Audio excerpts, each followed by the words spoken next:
what the majority leader said. Mr. Speaker, this issue of RMLF has been on this floor now for some time, even since last Parliament, Mr. Speaker. Mr. Speaker, what I have come to realize, there is a systematic program going on in this country to disconnect members of this House from the public completely. Mr. Speaker, I don't know where that plan is hatched, Mr. Speaker, whether it is in the executive or in the judiciary or somewhere. Mr. Speaker, there is a serious plan to disconnect members of parliament, especially members of the National Assembly, from the public, Mr. Speaker. Mr. Speaker, people tell you that it is not your work to bring development to the people. If I cannot bring development to my people, what is the constitutional requirement of representation? You represent people so that you can speak on their behalf on the floor of the House to get resources to the public, Mr. Speaker, if I understand it well. Mr. Speaker, this is something that this House will not accept. Mr. Speaker, look at what's happening in the counties. We are not against devolution. We completely support devolution, Mr. Speaker. But, Mr. Speaker, we have to reanalyze since the last 10 or 12 years whether devolution has worked for this country. The only things we see in devolution is conferences every year that shows us beans, ndengu, carrots, cucumber, cassavas grown in our areas, Mr. Speaker. Those things have been happening since independence. My grandmother has been growing cassava since Kenya became independent, Mr. Speaker. That's what you are being shown in devolution conferences. There is nothing serious that has happened in terms of devolution since devolution came into place, Mr. Speaker. Truth must be said. We must be truthful to the people, Mr. Speaker. Sure. Look at the amount of money that has been devolved in this country. Trillions of shillings since devolution came into place. Nothing to show for it. Nothing, completely nothing, Mr. Speaker. Let's be honest to Kenyans. Mr. Speaker, we don't want to describe them as devolved corruption. But people are preoccupied. Mr. Speaker, can we have order here?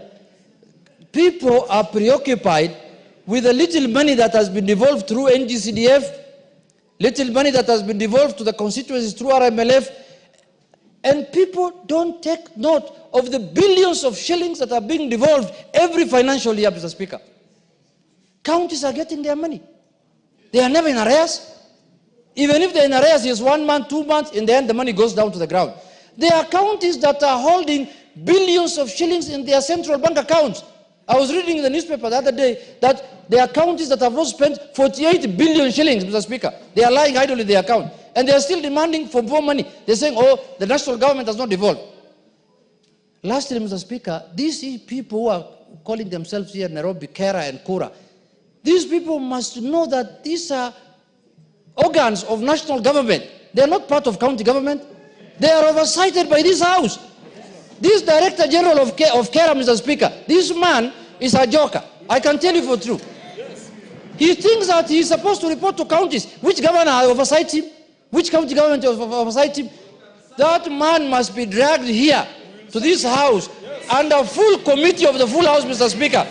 And he must be told in no certain terms that he is supposed to report to the National Assembly, Mr. Speaker. This is a man who thinks that he is supposed to work with county government. Which county government is giving him money? Mr. Speaker, you can go around to every constituency today, and we'll take you around as a speaker. The roads that are maintained by constituency development, by this RMF through the constituency, are known. In every constituency, they're not even more than 4 or 5. Majority of the roads are classified as county roads, and they're in pathetic condition, all of them. And they're asking for the RLMF for the constituency. The ones for the constituency are well maintained. Actually, the national government is trying its best to even tarmac majority of the county roads. Mr. Speaker, we cannot take this thing anymore lying down. We will put our foot down. We are tired of these shenanigans of counties and judiciary all the time saying CDF is unconstitutional, and these people are enjoying their monies. They are not delivering any services to the public, and the people who are supposed to do that work are being curtailed, Mr. Speaker. This matter must come to an end, and we are going to pass, as the majority leader said, the county revenue allocation, the extra money we are giving them through the bill that has been brought here, without RLMF, if they don't want money, the bill will get stuck here for good. You can continue with the one that you have been given at the beginning of the year. And I want to tell the Council of Governors, please, don't joke with members of parliament. They have been elected just like the way you have been elected. You have votes. We got votes the same way you got votes. Some of you, we just go through waves. You know, there are people who are saying, when the new constitution was being formulated, governors should have been appointed job. There are people who are saying that. We can amend the constitution, if need be. So, Mr. Speaker, in conclusion, we are saying, let us respect everyone's work as enshrined in the constitution and the laws, Mr. Speaker, and we must make sure that we are not supposed to be made like we are not supposed to bring any development to our constituency. A governor told me, Mr. Speaker, he told me on my face that, you know, your work is representation and oversight. You're just to go and make noise in parliament, that is all. That's your work. You don't have any other work. I told him, my friend, when we are going to do the division of revenue bill, we will give you very little money if you talk like that. That's when you'll realize what power as the constitution given to the National Assembly. So, Mr. Speaker, we support the devolution, but the county, what is this thing called? The Council of Governors. This amorphous thing first. It's not in the constitution. I don't know, it's in the County Government Act or something, Mr. Speaker, which we can repeal even that one. They must respect members of parliament henceforth. And that is not anything we are begging for. Mr. Speaker, it's an order, and we will stand firm to make sure that our constituency gets development as required by law. Thank you, Mr. Speaker.